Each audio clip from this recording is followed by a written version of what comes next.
Talkback off. Hallelujah.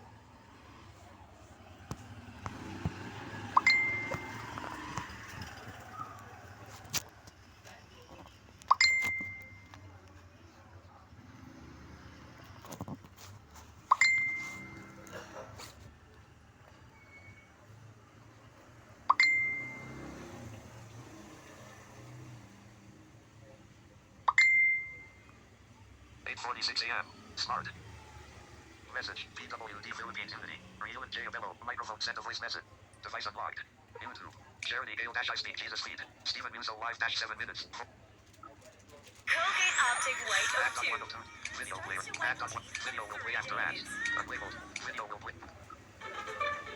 Add 202. Video player. Add unlabeled. Visit advertiser. Video player. Double tap to show controls. Double tap to activate.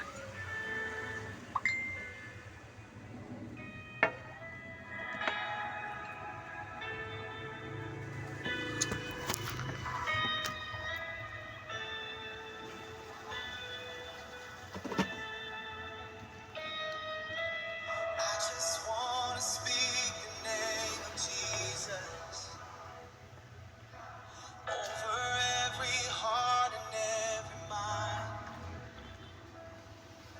'Cause I know there is peace within your presence. I speak Jesus.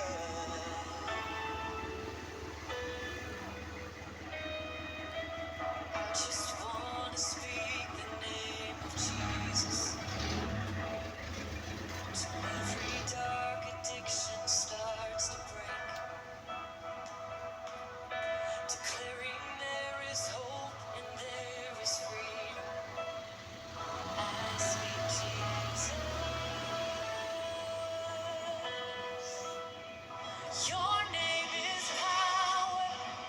Your name is healing. Your name is life. Break every stronghold. Shine through the shadows. Burn like a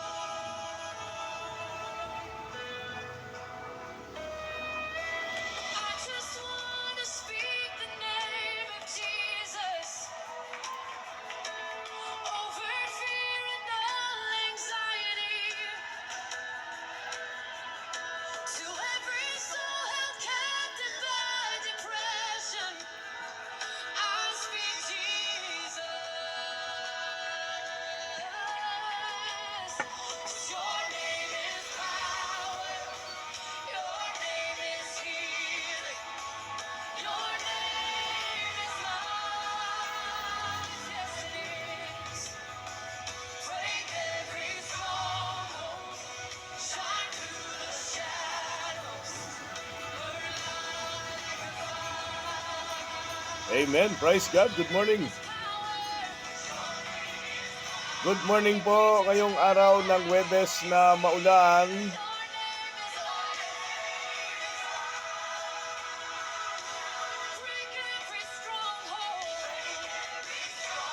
At 31 sa buwan ng Agosto 2023.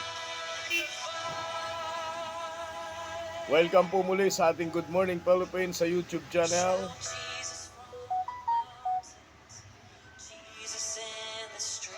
Ako po muli ang inyong lingkod, Pastor JB. Bumabati ng isang mapagpalang umaga.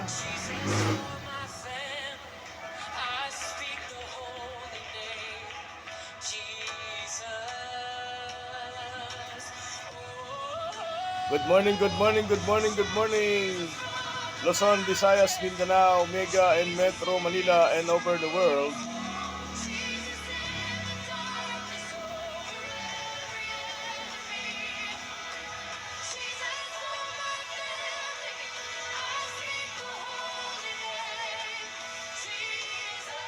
Marami pong lugar sa Metro Manila ang walang pasok dahil po sa pagulan dulot ng habagat.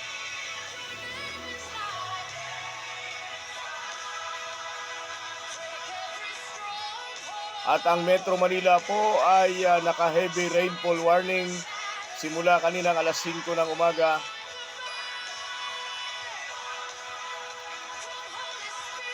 Ibig sabihin po niyan ay malalakas na mga pagulan at pagbaha.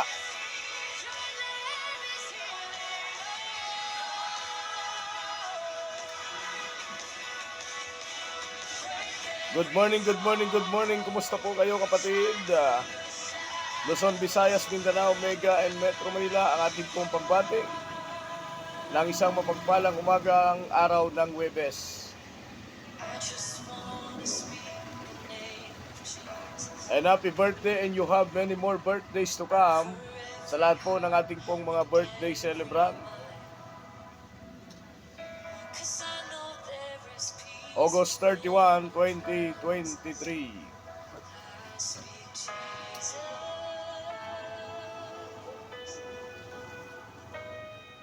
Binabati natin lahat ng ating mga viewers, mga subscribers sa ating YouTube channel.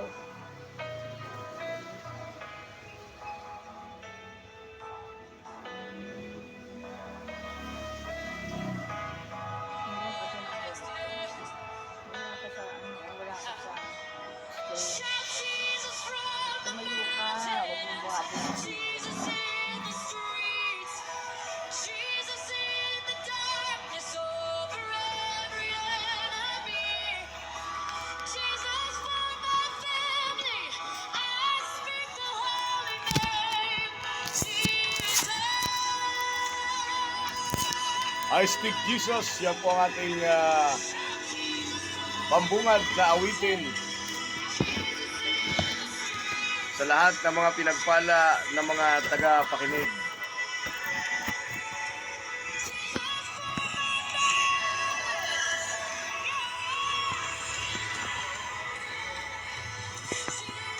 Muli ako po inyong lingkod, Pastor JB.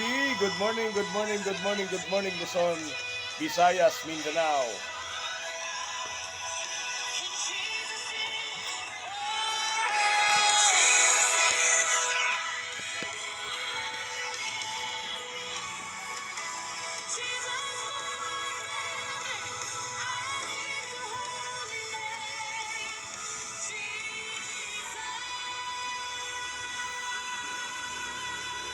Amen. Praise God.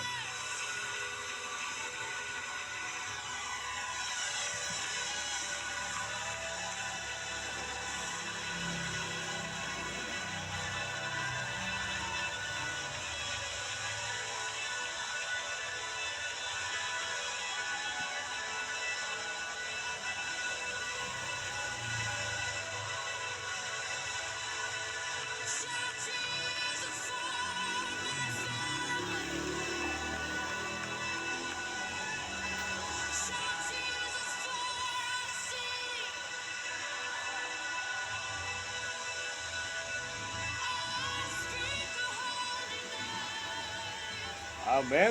To God with the glory. And let us pray. Tayo po muna sa mandaling manalangin. Dakila at makapangyarihan Diyos, salamat po sa umagang ito, sa patuloy na pinagkaloob mo sa aming pong panibagong buhay. Salamat sa kalakasan. At kami po, Panginoon, ay dumudulog at nagpapakumbaba, umihingi po ng kapatawaran. Ano man po ang aming pong mga nagawang hindi kalugod-lugod sa iyo. Father, we thank you. At ikaw po ang patuloy na mataas at mahayag sa aming mga buhay sapagkat ikaw ang Diyos na makapangyarihan sa lahat. Marami po salamat. Ito po ang aming samot dalangin sa matamis na pangalan ni Jesus na aming pong tagapagligtas. Amen and amen. Praise God, to God with the glory. Ayan, good morning po muli sa inyong lahat. And this is our program. At ngayon po ay Agosto at 31, huling Huwebes sa buwan ng Agosto. Ayan, praise God. At ang dami po ngayong mga class suspension, no, simula po kahapon dahil po dito sa habagat na pinalakas nitong si Super Typhoon Goring. At pumasok na nga rin po itong si Severe Tropical Storm Hana. Ayun. At ito pong mga bagyong ito ay inaasahan po natin na itong buong weekend hanggang sa susunod na linggo ay makaranas po tayo ng mga pag-ulan, na mga malalakas na pag-ulan at mga pagbugso ng hangin dulot po nitong habagat na pinalalakas nitong si Bagyong Ana at Bagyong Guring, no? Si Bagyong Guring po ay lumabas na po ng PAR at pumasok naman ito si Bagyong Hana. Ayan, so tagbagyo po ngayon, ano?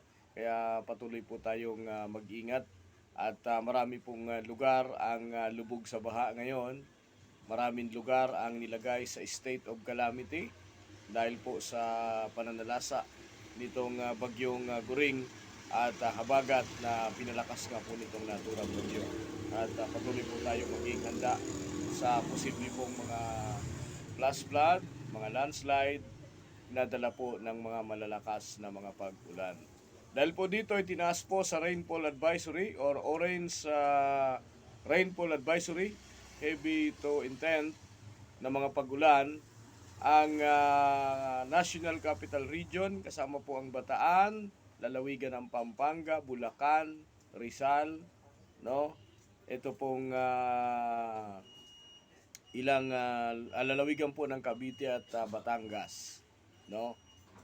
Inaasahan po ang mga lawakang mga pag-ulan hanggang sa mga malalakas na pag-ulan ang posibleng maranasan. So kanina ho itong 5 p.m. 5 a.m. usually.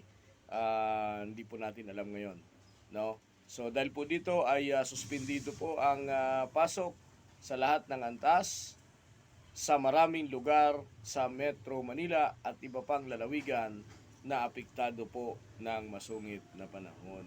So yan, yan po ang ating pabalita ngayong umaga.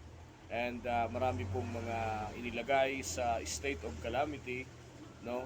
At ayon po sa DSWD at sa ating pong pamahalaan, sila po ay naka-ready sa pagtugon sa mga disasters concern, lalo na po sa pagbibigay ng ayuda sa mga biktima po ng naturang kalamidad, kagaya po nito si Super Typhoon Guring na kung saan ay malaki, no, milyon-milyon ang napinsala sa mga pananim, no? So dagdag ho ito sa mga perwisyo na abutin po natin at pag-pray natin, ano, na malampasan natin itong mga kalamidad na ito. Bagamat tagbagyo po ngayon, so si Guring ay tuluyan na po lumabas ng bansa at ang binabantayan po natin ngayon ay itong si Bagyong Hana, no? Pero si Bagyong Guring, magamat nasa labas na, ay magpalakas pa rin ng makapag-ibayo pa rin po ng hanging habagat na magdala ng mga malalawak na mga pagulan, no? Ang laki po ng lawak na paulan nitong si Super Typhoon Guring dahil po dito sa enhancement ng southwest monsoon or hanging habagat, mga ka-FB. Ayan, dahil wala pong pasok, marami pong nagsuspinde ng kanilang mga pasok, maging sa tanggapan ng gobyerno sa mga lokalidad, no? Maliban po sa national government na wala pa pong pinal na declaration kung sila po ay magsususpindi ng pasok sa tanggapan ng gobyerno. But marami ang may mga suspendido na ng klase at hindi na rin po madaanan ng mga sasakyan dyan po sa may Espanya, no? Dyan po sa may Blooming Treat dahil po sa lawak na baha na dulot ng mga pagulan kaninang madaling araw. To God with the glory at patuloy po tayong mag-ingat at just pray na tayo po ay ingatan dahil po sa malawak na mga pag-ulan. Praise God at tayo po ay dadako na. And before, yan, invite po na uli namin kayo sa PJoy's Massage and Reflexology at Farmers Plaza, 4th floor. Ito po ay open ng 10 a.m. to 9 p.m. daily. 4th floor ng Farmers Plaza, PJoy's Massage. At located at 4th floor ng Farmers Plaza and 2nd floor ng Ali Mall, Cubao, Quezon City. PJoy's Massage and Reflexology at your service. Siyempre po, mas mainam gamitin. Pauliniment. Pauliniment po ay garantisado. Ito po ay mabibili sa lahat ng Mercury Drug Store nationwide. Pauliniment, ano pang inaantay nyo? Bili na sa lahat ng butika or paborito ninyong Mercury Drugstore. Wow, liniment mga ka-FB. Siyempre po, kasama rin natin si Mami Glo na ginagamit po natin tong DGC Laundry Shop at Barangay 138 Captain Joe Apartment, Pasay City. Ayan. Ito po ay open ng 8 a.m. to 6 p.m. Monday to Saturday. Pagka-araw naman po ng linggo, 1 p.m. to 6 p.m. DGC Laundry Shop at Cabrera, Barangay 138 Captain Joe Apartment, Pasay City. Okay, to God with the glory. At simulan na po natin ang ating pinakamahalagang episode ngayong umaga. No, ilan lang ho sa mga balita na ating pong binalita, ano. At muli po, tayo po ay nakikidalamati sa pagpanaw ng isa sa mga sikat na komentarista ng GMA, si Sir Mike Enriquez. At siya po ay kinilala at binigyan ng iba't ibang parangal ng mga malalaking personalidad sa bansa, no?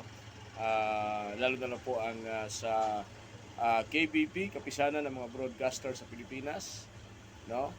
At Mass Media Award, no, na pinarangal kay Sir Mike Enriquez sa kanyang programang Investigador, Saksi sa Double B, at 24 oras. Ayan. So muli po ang ating pakikidalumati sa mga naulila na kaanak at mga kaibigan at maging sa industriya ng pamamahayag. Si Sir Mike Enriquez, paalam, at ang kanyang pamilya ay i-comfort ni Lord, pagpalain ng Panginoon at ingatan. To God with the glory. Ang ating topic ngayon, may First Peter, Unang Pedro, chapter 5, verse. Okay, pakitake note po ninyo. Okay. To God with the glory. First Peter chapter 5, verse 5. Sige. First Peter chapter 5, verse 5 po.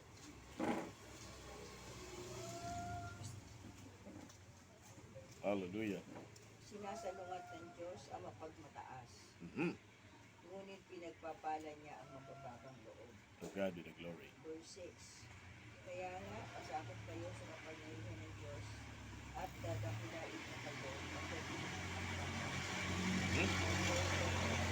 pagkakilala sa buhay sapagkat siya ay nagmamalasakit sa inyo. Ayan, dyan lang muna tayo. To God with the glory, tayo mandaling manalangin. Ama namin Diyos na makapangyarihan sa lahat, salamat po sa iyong mga salita. Ngayon po umaga, and Lord, I pray na sino mang makarinig nito, sila po ay patuloy na pagmalain at ang iyong pangalan lamang ang dakilain, parangalan, papurihan, sambahin sa Espiritu at Katotohanan. Marami po salamat and give your knowledge, Panginoon, na amin pong may pahayag ang iyong mabuting balita. Marami po salamat. Ito po ang aming samot dalangin sa matamis na pangalan ni Jesus na aming tagapagligtas. Amen. So, 1 Peter chapter 5 verse 5. No? Sabi po dito, sinasalungat ng Diyos ang mga nagmamataas. No? So, nakalagay naman po na kapag ikaw ay mapagmataas, ikaw ay binabagsak ng Panginoon. So, never po tayong magmalaki, never po tayong magmataas, never tayong magmayabang, kasi si Lord lang po ang nakakaalam ng buhay natin. No, hindi natin hawak ang buhay natin, no? Sabi po dito, ang mapagmataas ay kinukontra po yan ng Panginoon. Ayaw po ni Lord na tayo ay nagmamataas. In the verse 6, sabi dito, 1 Peter chapter 5, verse 6. Sabi pa rito, pinagpapala niya ang mababang. Ayon. So, kapag ikaw ay nagpakababa sa Panginoon, ay blessing. O, di ba? Ganun lang naman po. Alam mo na yung lahat ng balita. Pagpapakumbaba, kababaan, loob, pasensya. Ito po yung kailangan natin, no? Lalo na tayo ay mga lingkod ng Diyos. Napakalaga na ikaw ay mababa ang kalooban at okay lang naman. No, although pwede naman po tayo mag-demand, no? Kasi hindi naman ibig sabihin hindi ka kumontra kapag talagang hindi po pwede. No, pwede ka ring magsalita. But iba naman po yung nagmalaki. Iba naman yung nagmayabang at iba naman yung nagmataas. No? At iba naman yung di ba? Dapat abaan natin yung pasensya natin. But mayroon din tayong tinatawag na freedom.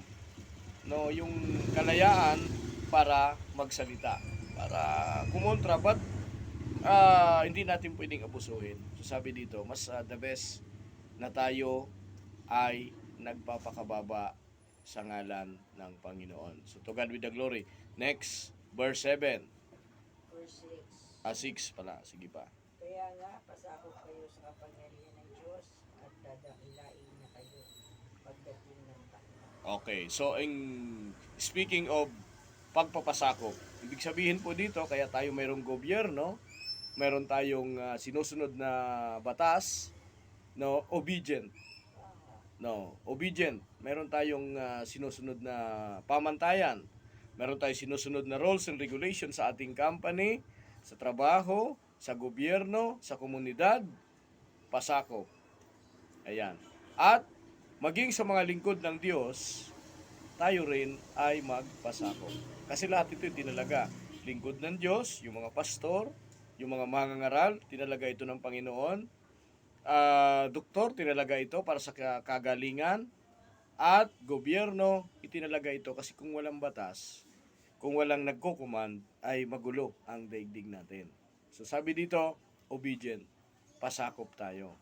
Ayun, ito yung... hindi, yung tama yung sinasabi natin. No? Lahat ito yung tinalaga. No, lingkod ng Diyos, gobyerno, no? Mga lingkod ng Diyos. So, lalo na sa mga nagmi-mentor. No? Yung nagmi-mentor, pasakop din sa Panginoon. Yung mini-mentoran, pasakop din sa Panginoon. And pray din natin na yung mga namumuno sa ating komunidad, hindi lang tayo nagpapasakop, sila din ay magpapasakop din sa Panginoon. So to God with the glory. And finally, verse 7. Pagkatiwala ninyo sa Kanya yung mga alalahanin sa buhay sapagkat siya ay nagmamalasakit. Ayun. So sabi dito, lahat ng ating isipin, lahat ng ating problema financially, spiritually, emotionally, ano po ito sinasabi dito? Ay ipagkatiwala natin ito sa Panginoon. So to God with the glory, no? Ipagkatiwala natin sa Diyos. So yung iba alalang-alala sa kanilang pangangailangan. No, ibigay mo yan kay Lord, si Lord ang bahala diyan, no?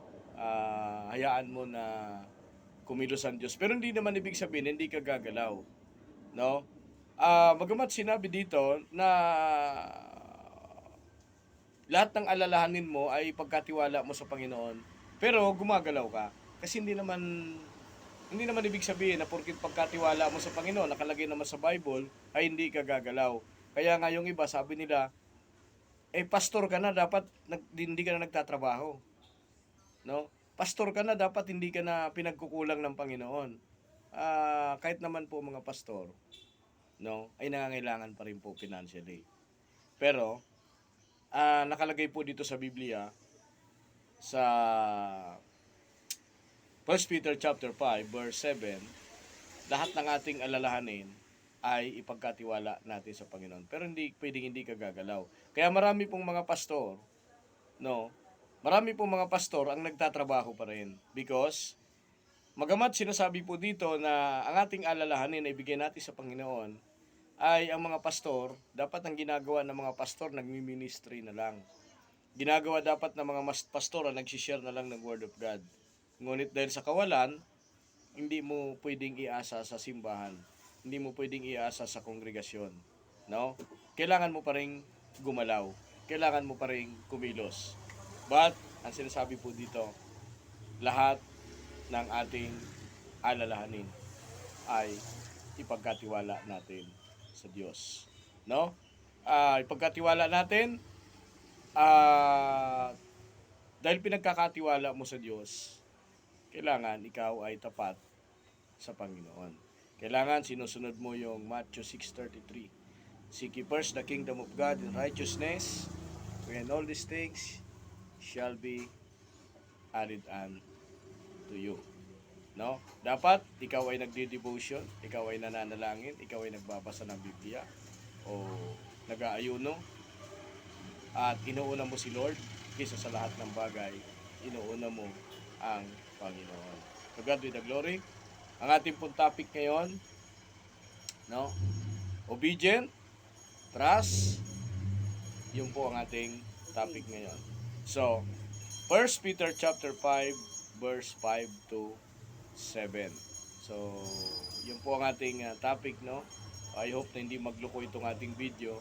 Pero pakiready mo lang yan, may kasi once na nagloko na naman yung video natin sa FB Live, naman natin siya babasahin. No? So 1 Peter chapter 5 verse 5 to 7, lahat po ay pagkatiwala natin sa Panginoon. And obey. No? Obey. Sumunod po tayo sa ating Diyos. Maglingkod tayo sa ating Panginoon at magpasako po tayo. Sabi po dito sa 1 Peter chapter 5 verse 5. Tayo po, verse 6, tayo po ay magpasakop sa Panginoon. Let us pray. Father, we thank you, Lord, this morning. Salamat po, Panginoon.